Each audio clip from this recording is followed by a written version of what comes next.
अकबर बीरबल के सवाल जवाब। बहुत समय पहले भारत में महान मुगल सम्राट हुआ करते थे जिन्हें बादशाह अकबर के नाम से जाना जाता था। अकबर के शासन में नवरत्न थे जिनमें से चतुर बीरबल भी शामिल थे। बादशाह अकबर बीरबल से पहली बार जंगल में मिले थे। जब वो रास्ता भटक गए थे तब बीरबल ने उन्हें रास्ता दिखाया। उस समय बीरबल को महेश दास के नाम से जाना जाता था। अकबर ने महेश दास का नाम बदलकर बीरबल रख दिया था। साथ ही बीरबल को विशेष सलाहकार के तौर पर अपने दरबार में नियुक्त किया था। क्योंकि बीरबल अधिक बुद्धिमान थे, वो अपने ज्ञान और चतुराई से हर सवाल और उलझन का हल निकाल लिया करते थे। बीरबल बेहद कम समय में महाराजा अकबर के चहेते सलाहकार बन गए थे। इस बात से उनके सभा के अन्य मंत्री और महामंत्री बीरबल से जला करते थे। यह जलन उनके साले मान सिंह को भी थी।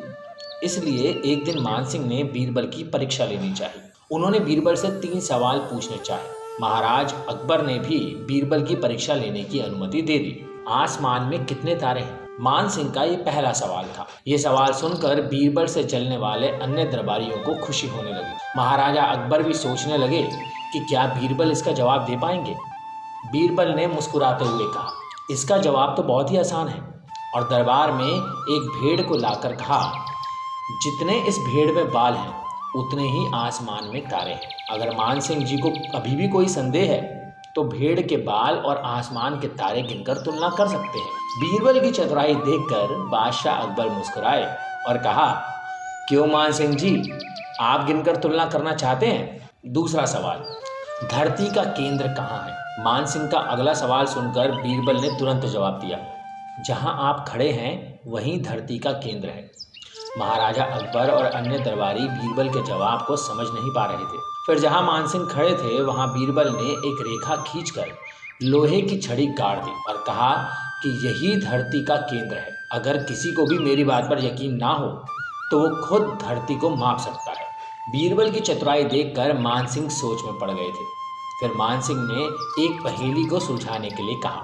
मान सिंह का तीसरा सवाल, एक परख है सुंदर मूरत, जो देखे वो उसी की सूरत, फिक्र पहेली पाई ना, बोझन लागा आई ना।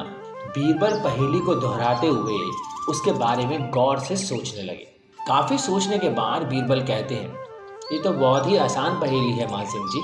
इसका उत्तर तो पहेली में ही है। इसका उत्तर आईना है, जिसमें आईने के सामने खड़ा इंसान एक सुंदर मूरत है। आईने में उसे अपनी सूरत दिखाई देती है। बीरबल ने मान सिंह के सभी सवालों का जवाब बड़ी चतुराई से दिया। यह देखकर बादशाह अकबर भी बहुत खुश हुए और मान सिंह से कहा, क्यों मान सिंह जी, आपको आपके सवालों का जवाब मिल गया ना? तो दोस्तों, कैसी लगी आपको ये कहानी और ये कहानी हमें क्या सिखाती है? अकबर बीरबल की कहानी से हमें ये सीख मिलती है कि किसी भी सवाल का जवाब दिया जा सकता है। बस अपने दिमाग पर भरोसा होना चाहिए और संयम से काम लेना चाहिए।